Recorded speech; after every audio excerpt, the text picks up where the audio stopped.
Hey guys, welcome to my channel, and today we are going to talk about controlled input in React. So what's a controlled input? Whenever we control our input's value from React state, that input becomes a controlled input. So in other words, whenever the state will get modified, get updated, get cleared out, the input value will also update to reflect those new changes.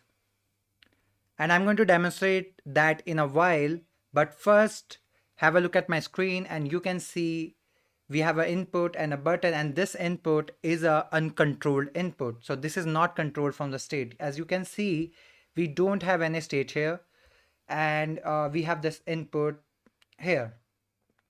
So if I go to the browser, this is how it looks. So there's an input, there's a button, and what I want to do is on the click of this button, I want to output the value, whatever we type in this input. So let's type maybe YouTube. And when I click on the output value to console, it will output the value. So let's have a look at the code here.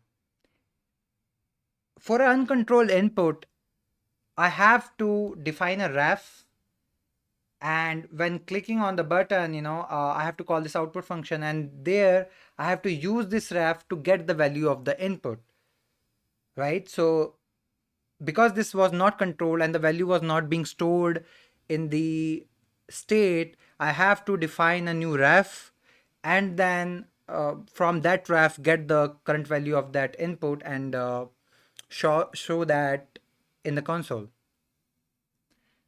But imagine you want to take actions when you type this anything in the input. All right, so for example, maybe there is a h1 here, and now whatever you type in the input, you want to show that here, right? And with this approach, you will not be able to do it. So for example, if I just go here and try to show this value here, then you can see there is a error. The error is because at the initial render this ref was not defined, but that's not the point.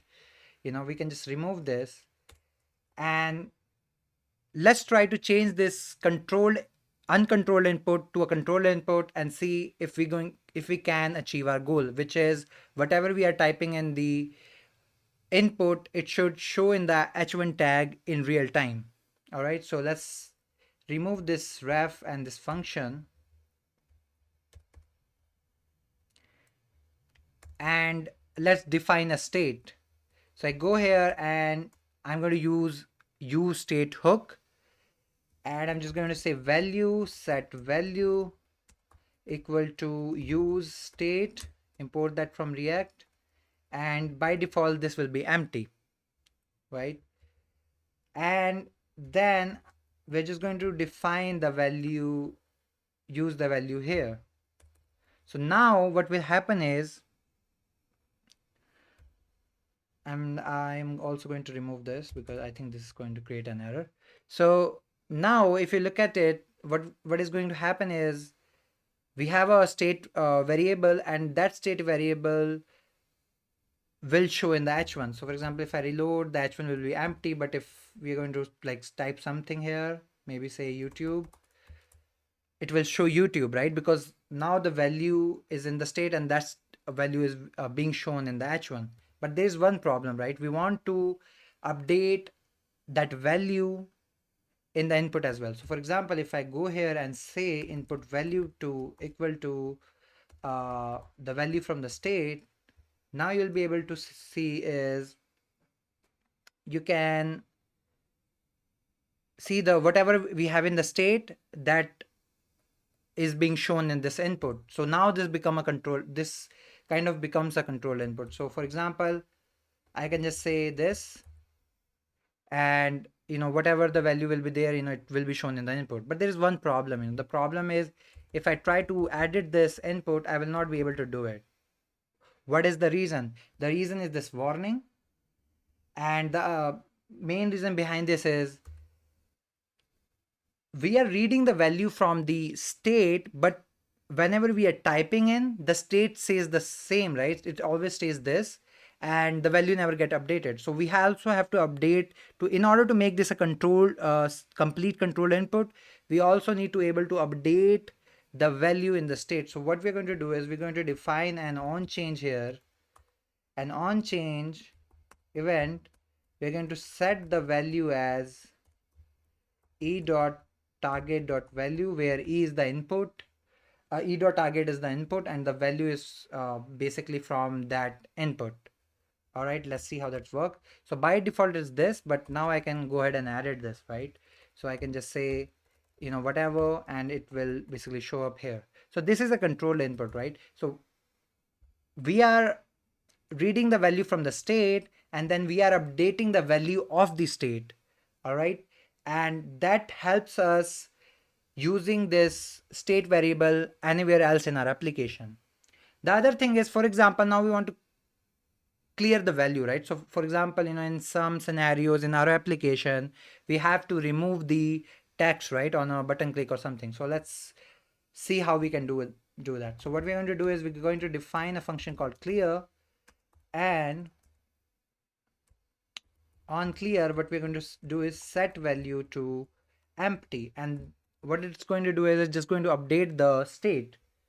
So now on click, we are going to call clear. Let's see how that's going to work. So we are here, you know, by default this is the state, and once we click on this button, you can see everything is gone.